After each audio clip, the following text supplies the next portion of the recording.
Improved title. He grabbed her hair in rage. But this brave private's whispered defiance, humbled a general and healed a broken base. In the dim hum of a military mess hall, where the bitter scent of overbrewed coffee clung to the air like unspoken regrets, Private Emma Rhodes sat alone, her untouched tray a silent testament to the storm brewing inside her. She wasn't just any recruit.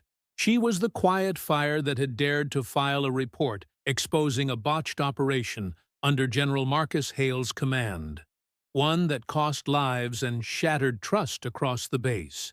When his eyes locked on hers across the crowded room, the world didn't shatter with screams or chaos. It fractured in the suffocating silence of a man unhinged by his own failures, lunging forward to seize her hair in a grip that echoed the brutality he'd hidden for years. What happened next wasn't vengeance. It was the raw, trembling courage of a woman who chose truth over survival. And in that single, heart-stopping moment, she didn't just defend herself. She defended the soul of every soldier who'd ever been silenced. The mess hall that morning felt heavier than usual, the kind of weight that presses on your chest before a sandstorm rolls in, unannounced and unforgiving. Fluorescent lights buzzed overhead like distant artillery fire, casting long shadows over rows of metal tables, scarred from years of hurried meals and hurried lives. Emma had chosen the corner spot on purpose, far from the clusters of privates swapping stories of home, their laughter a fragile shield against the grind of drills and deployments. At 24, with sun-freckled skin from too many hours under desert suns, and eyes that held the quiet grief of a childhood spent saying goodbye to a father who never came back from his last tour, she blended in like camouflage. But that report she'd submitted the night before? It wasn't born of spite. It was carved from the fresh wounds of a field surgery gone wrong, where Hale's ego had trumped protocol, leaving two medics bleeding out on a makeshift table while he barked orders from afar. Emma had seen it all. The metallic tang of blood mixing with the acrid smoke of flares, the way a young sergeant's hand went limp in hers as she whispered promises she couldn't keep. Filing that report meant risking everything: her career, her safety, maybe even her place in the only family she'd ever truly known. Yet, as she stared at her cooling eggs, fork hovering mid-air, she felt that familiar pull, the one that said silence wasn't loyalty. It was surrender, and Emma Rhodes had never been one to surrender. But what if that choice, so heavy in the quiet hours, was about to collide with a fury that could end her before breakfast was over? General Marcus Hale stormed through the double doors like thunder chasing lightning, his polished boots echoing off the linoleum floor with the precision of a man who believed the world bent to his will. At 52, he was a legend carved from granite.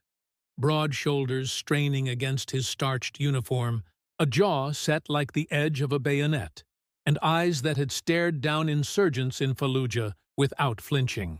But legends crack under their own weight, and Hale's had been fracturing for months. Whispers of corner-cutting ops, demotions swept under rugs, and now this damn report from some nobody private that threatened to drag his name through the mud. The room fell into that instinctive hush soldiers know too well. The clatter of forks pausing mid-scrape, conversations dying like embers under a boot heel. He scanned the tables with the predatory sweep of a hawk, his face flushed not from the desert heat, but from the rage that had simmered all night, fueled by scotch and self-justification. There she was, Emma, back straight as a rifle barrel, her dark hair pulled into a tight bun that did nothing to hide the vulnerability in her slight frame. Their eyes met, and in that split second, the air thickened with the promise of violence, the kind that simmers in barracks late at night, unspoken but ever-present. Hale's lips curled into a snarl as he closed the distance, tables parting like the Red Sea before Pharaoh's wrath. "You!" he growled, voice low and venomous, loud enough for the nearest privates to freeze, their coffee mugs trembling in white-knuckled grips. Emma didn't flinch. She met his gaze, her heart pounding a war drum in her ears, but her voice, when it came, was steady as the oath she'd sworn. And in that exchange, you could almost hear the invisible threads of command snapping, one by one, wondering if the man who'd once inspired awe was about to unravel everything in a single, unforgivable act. He didn't hesitate. Rage made fools of generals, too. His hand shot out, fingers twisting into her hair with a yank that ripped a collective gasp from the room, the sound sharp and involuntary, like air sucked from lungs after a flashbang. Emma's head snapped back, the sudden pain blooming hot across her scalp, tears pricking her eyes not from fear, but from the sheer indignity of it, exposed under those harsh lights like a criminal on trial. The mess hall transformed in an instant. Trays clattered to the floor, a forgotten spoon spinning lazy circles on the tiles. Privates half rose from their seats, fists clenched but bodies rooted by years of drilled obedience. Even the cooks in the back froze, spatulas hovering over sizzling griddles, the sizzle fading to a hiss. Hale loomed over her, breath hot and ragged against her face, his free hand balling into a fist as he hissed, "You think you can question me? In my house? I'll bury you for this insolence." The words hung there, laced with the rot of a power unchecked, the kind that festers in war zones and boardrooms alike, turning protectors into predators. Emma's mind raced. The training from basic, the self-defense drills where instructors barked about de-escalation until your muscles screamed. The faces of those lost medics flashing like ghosts, urging her not to break. Her hands trembled under the table, nails digging crescents into her palms, but she forced her voice through the vice of his grip. "Sir, please release me." It wasn't a plea. It was a command wrapped in courtesy. Her tone even, laced with the unyielding steel of someone who'd patched wounds while mortars fell, and learned that true strength whispers when the world screams. Hale's eyes widened, surprise flickering through the red haze. No one talked back, not to him. But Emma wasn't done. With a fluid twist born of instinct and desperation, she pivoted her hips, her free hand snapping up to wrench his wrist in a lock that sent shockwaves of pain up his arm.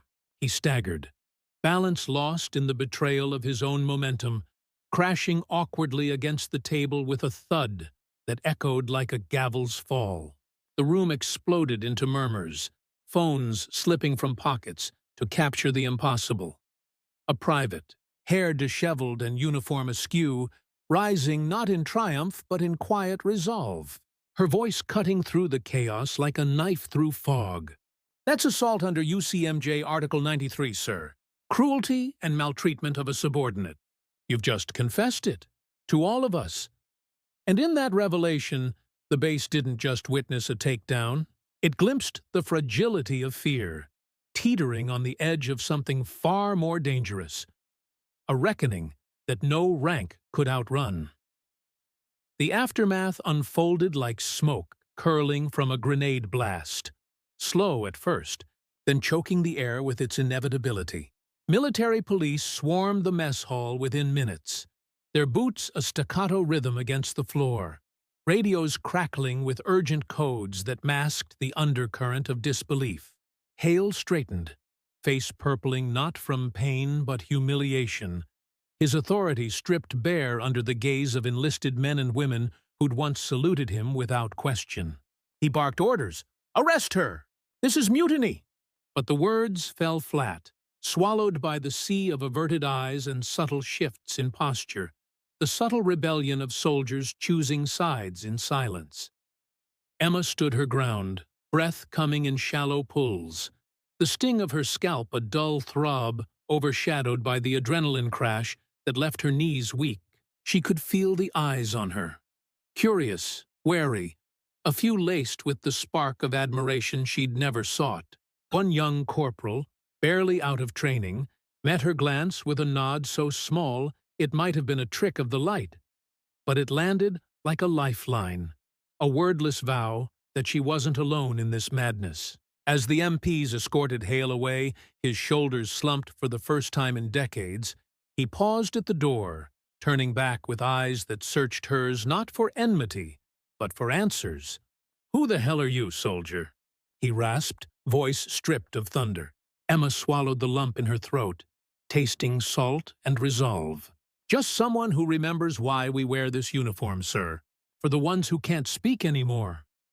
The door swung shut behind him, sealing the echo of that moment. But the whispers? They ignited like dry tinder, spreading through barracks and briefings, turning Emma's name from footnote to folklore overnight.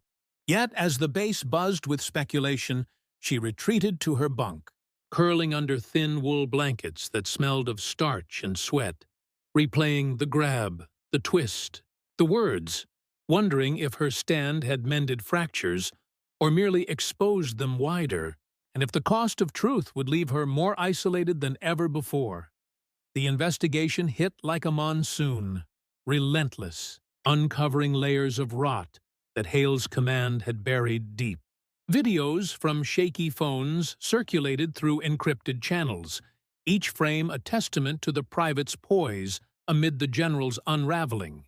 Witness statements poured in, not from fear, but from a dammed-up flood of grievances, overworked shifts, ignored safety calls, the quiet erosions of morale that turned brothers in arms into ghosts.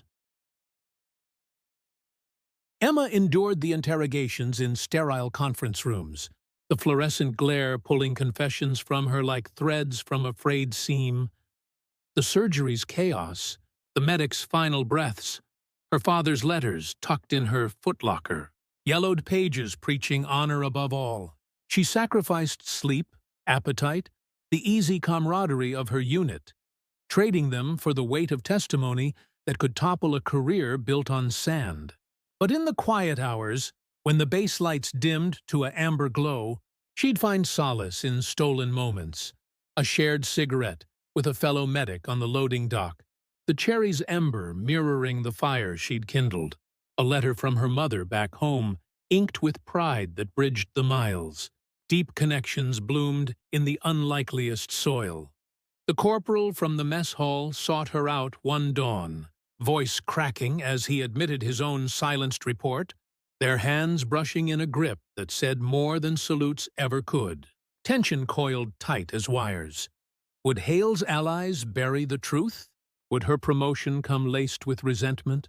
Yet through it all, Emma held fast, her sacrifice not in glory, but in the daily grind of showing up unbroken, a beacon for those teetering on their own edges.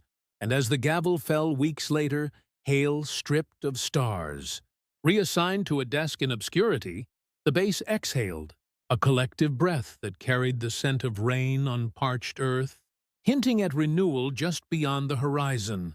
Months later, the mess hall felt transformed, not in its scuffed tables or echoing acoustics, but in the undercurrent of energy that pulsed through it like a heartbeat rediscovered. Emma, now Sergeant Rhodes, walked those same floors with a stride that invited rather than intimidated. Her new role in recruit training, a quiet revolution. Sessions not on tactics alone, but on the unyielding code of conduct, where she'd pause mid-lecture, voice softening to share fragments of that day. Not as conquest, but as cautionary grace. Courage isn't the roar that topples giants, she'd say, eyes sweeping the fresh faces wide with wonder. It's the steady hand that holds the line when the roar wants to swallow you whole.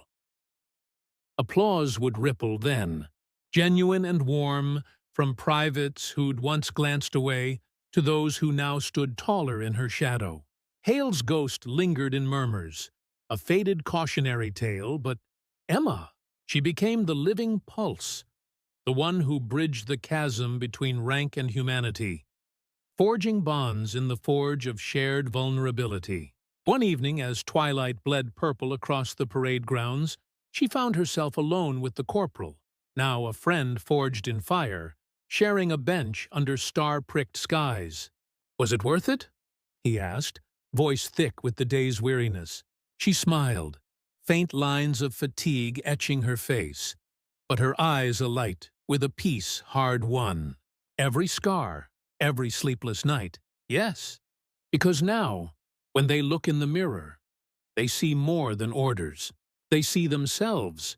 And in that bittersweet truth, the base healed not with fanfare, but with the gentle persistence of roots pushing through stone. A reminder that one woman's unbowed spirit could mend what war had torn asunder. So tell me, in the quiet of your own battles, what stand are you ready to make next?